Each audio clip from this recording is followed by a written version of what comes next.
Alright, new day. We're going to be getting the heads off. Oh my gosh, I just remembered. I have to take the crank pulley off. We have to go right. Alright, we got the harmonic balancer puller finally. I literally talked about this for about 2 days on the freaking camera on my last recording.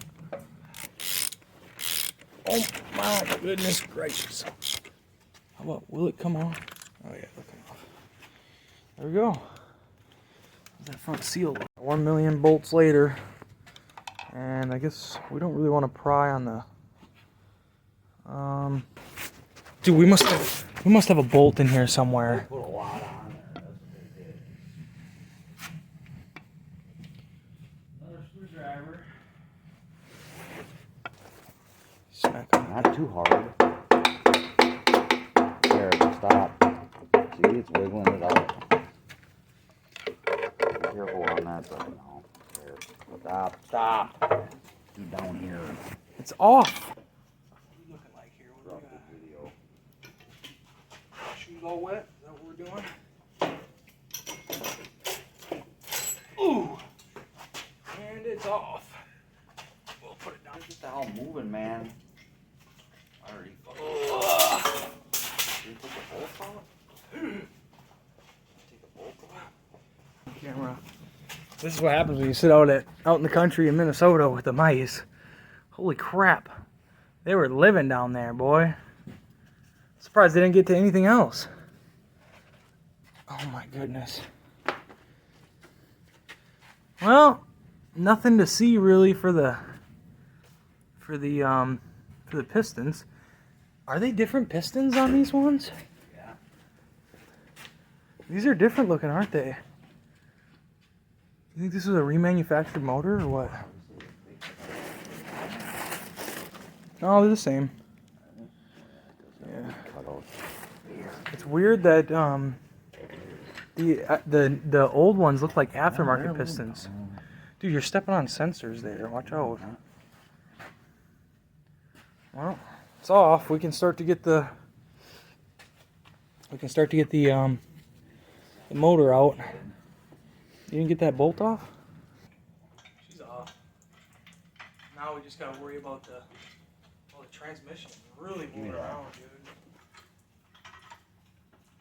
Alright, enough off of that right there. The bolt. There you go. Higher. Look how slow this thing is. Oh my god, it's like a baby.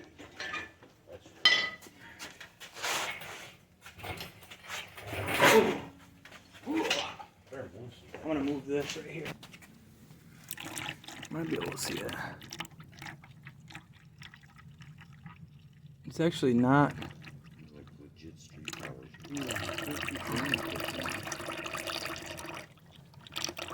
Nothing in there. Huh. Interesting. Here's. Well, we got some pretty metal shavings in here. Wow, dude, I'm gonna have to clean this oil pan good.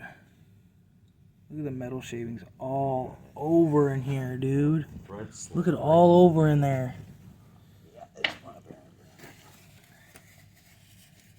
There's even chunks down in there. Are you recording? I'm just gonna put it in there, and then everybody can see you spinning it. All right, what are we spinning it for, though? Look at that. Here, you want to spin it?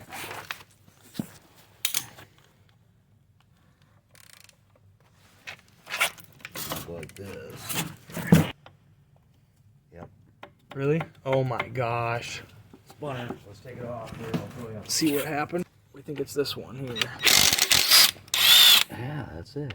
You see all the How there it is. See this split? Oh, yep. Yeah, it did spin. It did spin. It was on there in a... She grabbed on and that's why we couldn't turn it over. Ooh, look at that. Whoa, dude. Look at that. Look at the side of that. Holy crap, look at that one. This This is like a razor blade, dude. Yeah, this one too.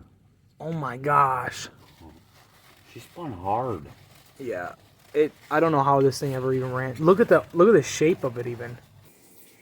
Oh my gosh, Brian! Brian! There's water coming out of the bathroom. There's water coming out of the bathroom. Come and help me. Water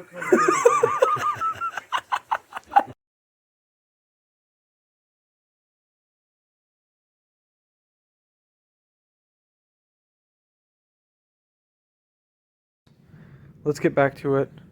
So we just got the tensioner put back together. Let's go ahead and install this. I was trying to install the wrong tensioner in the wrong spot. So I'm gonna just do this real quick and I'm gonna move on. All right, verify your timing marks. Once again, there's a little arrow, another little arrow, also the dot. Go ahead and pull the pin, and it's activated. Make sure your timing marks are in the same spot once again, so when you turn this engine, it is no longer, you aren't going to be able to find these marks again. Now we can move on to installing the right bank. Bring your timing chain mark to the R on the cam phaser and the R on this cam phaser, and then behind here there's a hole and you need to align it with that, and your slack should be pulled about that way roughly. Install guide number 1.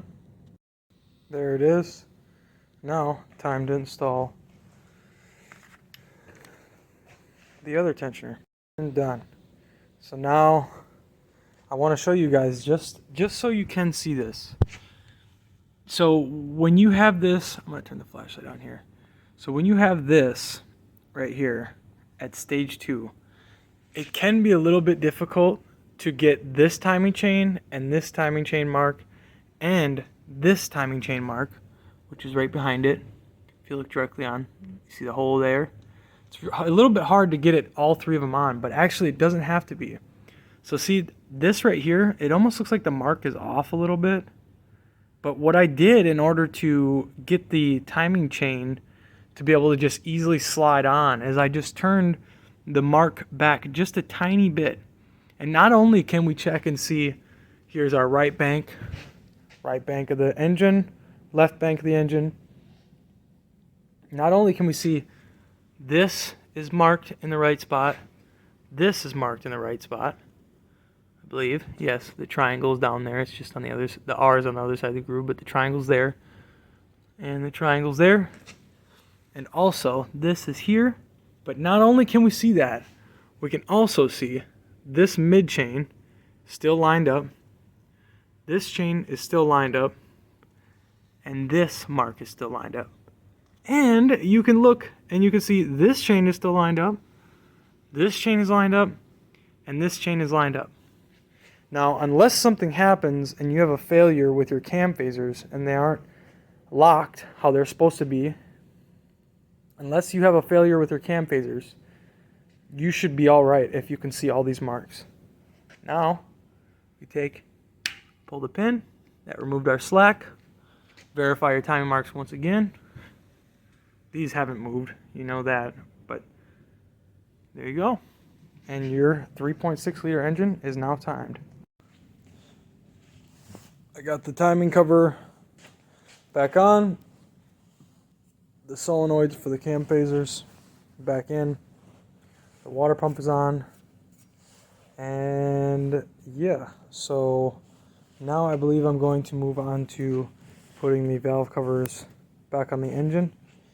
And my goodness, I haven't even pointed the camera at myself this whole video.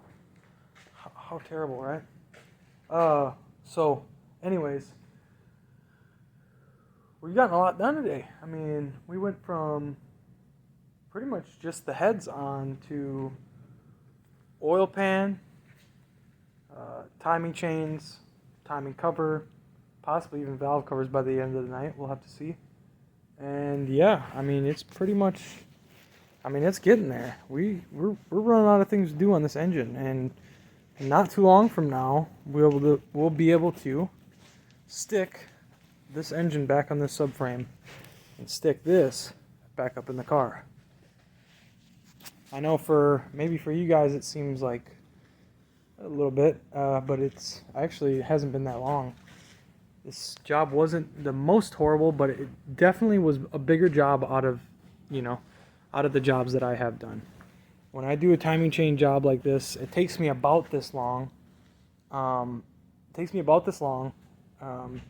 a lot less work because obviously I'm not dropping the subframe out of the car usually on these engines. I've never pulled the engine out of one of these. So yeah, I'm liking this job so far. I'm really excited for what is to come with this. I don't know exactly what it's going to bring, but I think it's definitely going to get me. I'm planning on taking a trip to California, and I may do some vlogging on going there.